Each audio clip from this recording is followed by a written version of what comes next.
1 year later. 28th of June 2025. Rondanini Publishing Ltd was incorporated in England and Wales. There was no manifesto, no financial projections, no elevator pitch, no master plan. Just a slim idea that felt big enough. What if we made a space where different kinds of work didn't have to ask permission from each other to exist?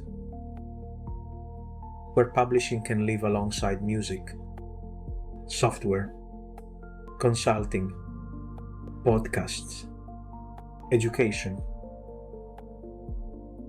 Where nobody tells you what you should do.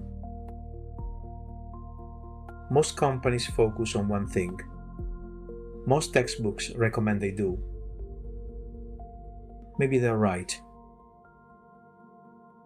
But 1 year on, the company still exists. And so does the work. Books are being published, in both English and Italian, by me and by authors who decided to allow a fledgling independent publisher to help bring their book into the world.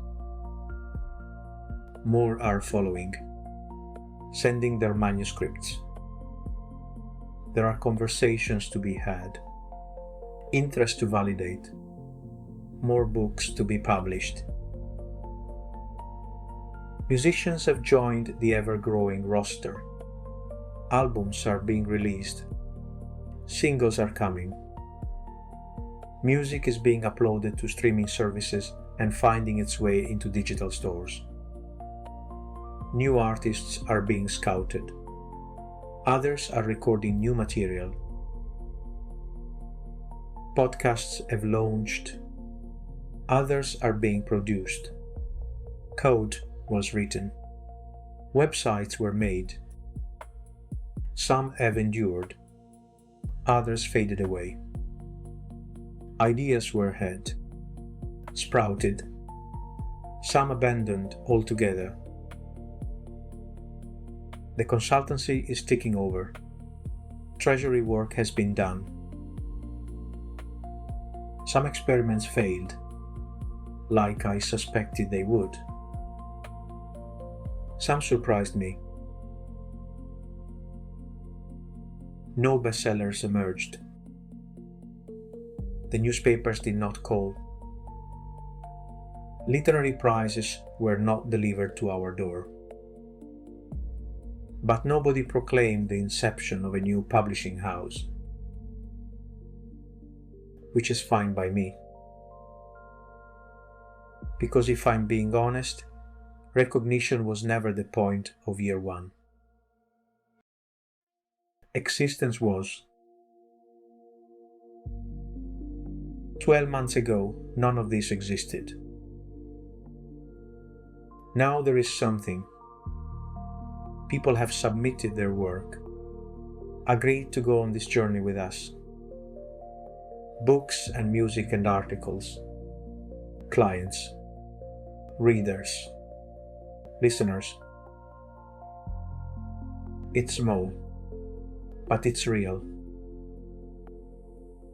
And while some of it will fade, I believe some of it will stick around. That is the nature of any ecosystem.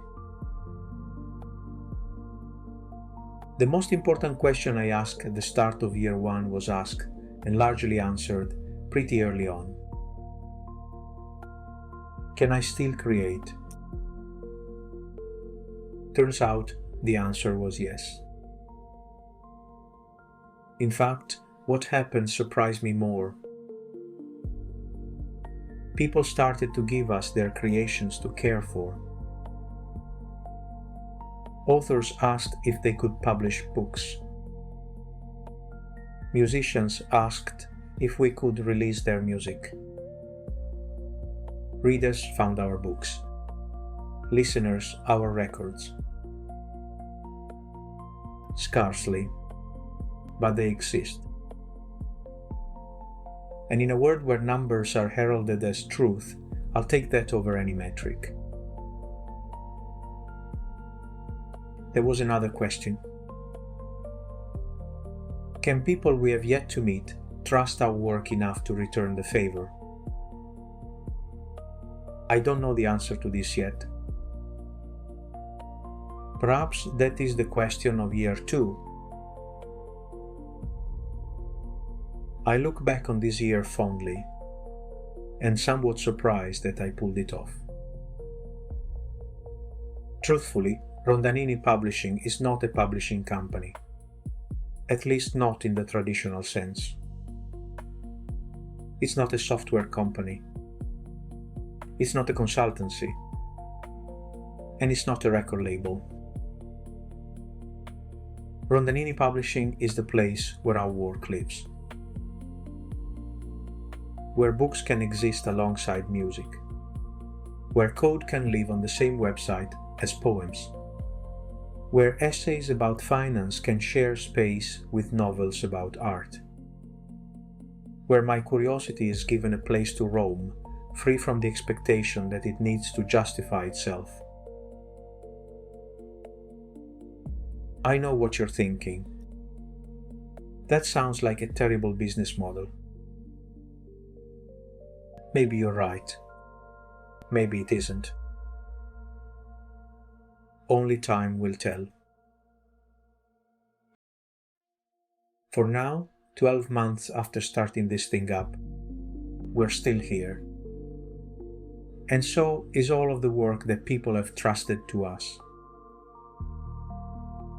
That feels like enough reason to celebrate